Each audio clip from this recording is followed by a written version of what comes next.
Est-ce que, répétez la question? Est-ce que tous les enfants qui naissent actuellement sont de nouveaux humains? Oui. Tous, sans exception? Oui, maintenant. Ça fait quelques années.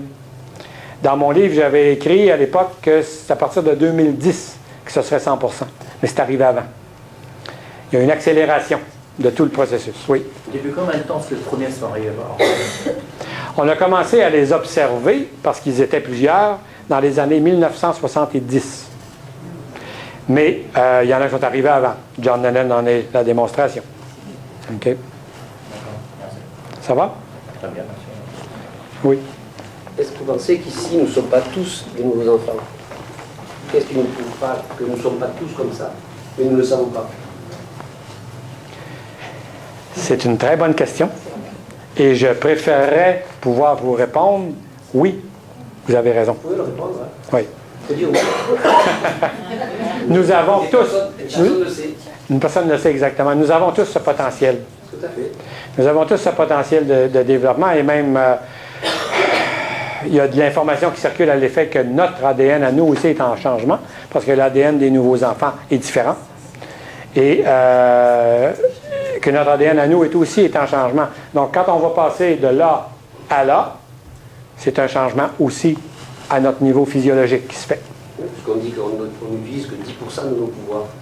Aussi. 90 qui restent, c'est énorme. Hein? C'est énorme, mais là, on parle du cerveau quand on parle comme ça.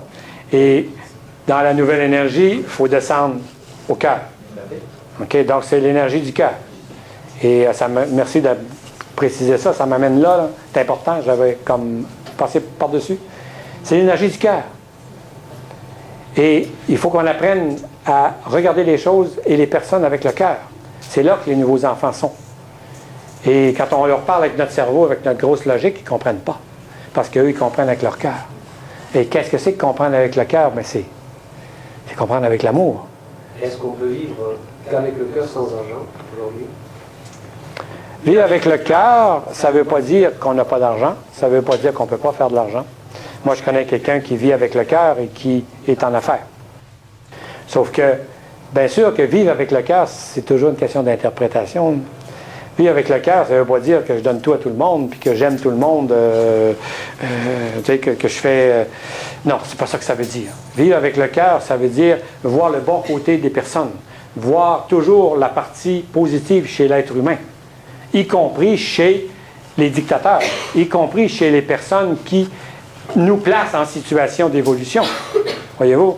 Le Dalai Lama est venu au Canada il y a plusieurs années, là, à l'époque où George Bush était président des États-Unis.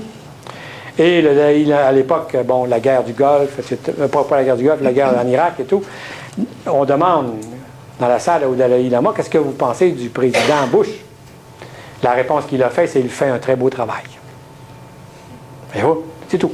Aucun autre commentaire. Qu'est-ce que ça voulait dire? Ben, il a poussé l'humanité au bord du gouffre.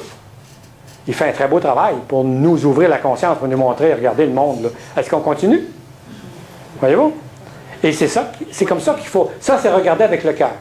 Voyez-vous? C'est regarder les choses avec le cœur et non pas. Si je regarde avec l'ego ou avec le cerveau, ça va être ah, ben on sait bien. Encore un qui fait ça. Ah, ben, ça n'a pas de sens. Exact. Ça ne veut pas dire que je vais accepter qu'il y ait des dictateurs ou qu'il y ait des gens qui n'aient pas de liberté. Non. Mais j'essaie de regarder les choses avec une vision différente et surtout une interprétation différente. Si je vais dans la critique de tout ce qui n'est pas positif sur la planète actuellement, on n'a pas fini de critiquer, hein? Si je vis dans la critique puis que je vis émotionnellement, parce que c'est l'émotion qui est importante là-dedans, je vis émotionnellement dans la critique, qu'est-ce qui va se passer? J'augmente cette énergie négative. J'accentue cette énergie négative.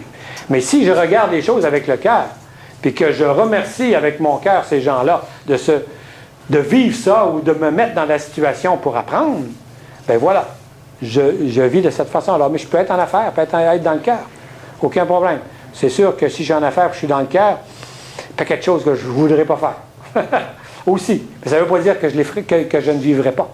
Mais je vais le faire différemment. Voyez-vous? D'autres questions? Est-ce qu'on peut comparer des grands cataclysmes actuellement à des purifications? Comparer des cataclysmes à des purifications? Dans un sens, oui. Mais ce n'est pas punitif.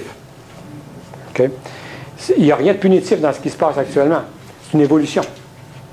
Et l'humanité a vécu ce que j'appelle une involution, une évolution contraire, si on veut.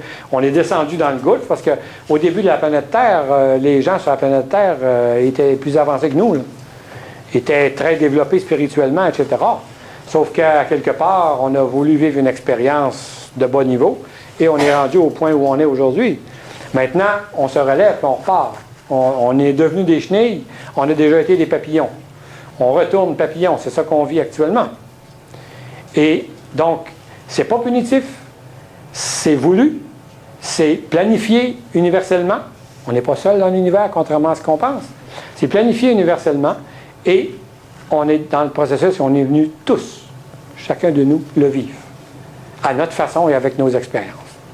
Il faut bien comprendre qu'une vie de chair et une vie matérielle, malgré tout. Pour le moment, c'est encore ça. Pour le moment, c'est encore une vie matérielle, oui. Merci, on est dedans, c'est clair. Je pense que tant qu'on vivra une vie de chair, on sera matérialiste. Ah non. Non. Non. Non. Je pense que si on ne mange pas, on meurt. Ah oui, mais manger, c'est pas être matérialiste. Ah ben si. Vous savez vivre économiquement. Ben oui.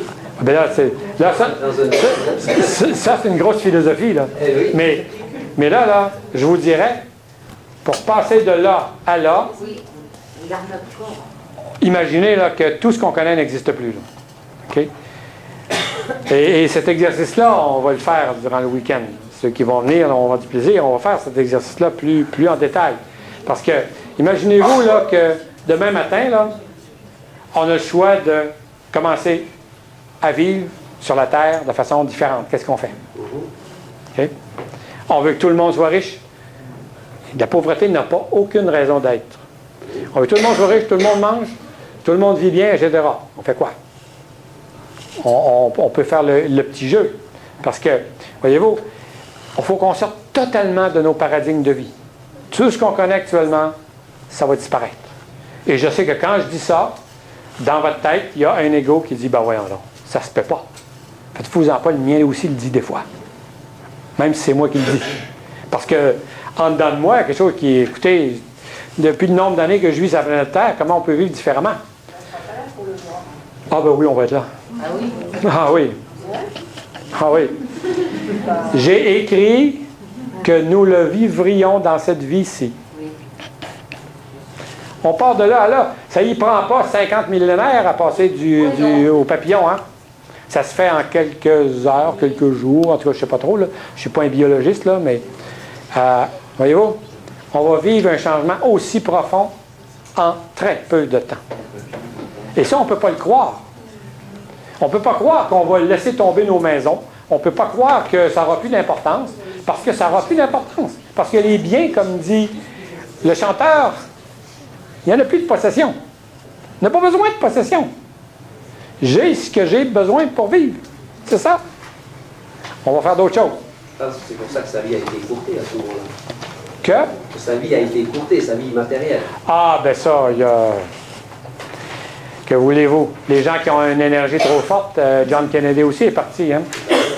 Alors, oui, effectivement. C'est arrivé. Alors, à ce moment-là, tu peux avoir une mauvaise interprétation. On peut penser à beaucoup de choses qui sont passées dans le monde entier. Des gens qui croyaient justement à la spiritualité, qui ont préféré partir avant l'heure. Ça peut arriver aussi. Oui, tout peut arriver. On est des humains, comme les personnes qui me demandent est-ce qu'un nouvel enfant peut manquer son coup dans sa vie? Oui, c'est un humain. Il peut être placé dans une situation où il n'a jamais été capable de s'éveiller à sa réalité aussi. Et que sa réalité fasse que, éventuellement, il y a eu des tueries dans des écoles, hein? Aux États-Unis particulièrement, il y en a eu au Canada aussi. Ben moi, je ne dis pas que ce sont des nouveaux enfants qui ont fait ça, mais je dis, il y a une grande possibilité. Parce que ces jeunes-là ont été placés au bout de la résistance. Ils n'ont pas été reconnus. Et quand on creuse le vécu de ces jeunes-là, on s'aperçoit que, bon, ils n'étaient pas en équilibre dans leur vie. Là. Pourquoi tous ces enfants-là ne se réuniraient pas pour faire justement quelque chose de plus costaud, plutôt que de rester dans un endroit où ils ne se plaisent pas? Ben, ça, c'est parce qu'ils ne le savent pas. Et eux le savent. Non. Non, ils savent qu'ils ne sont pas heureux. savent pas Mais pourquoi. ils ne savent pas plus que nous qu'ils sont des nouveaux enfants qui sont ici pour faire un changement. Ils ne savent pas plus que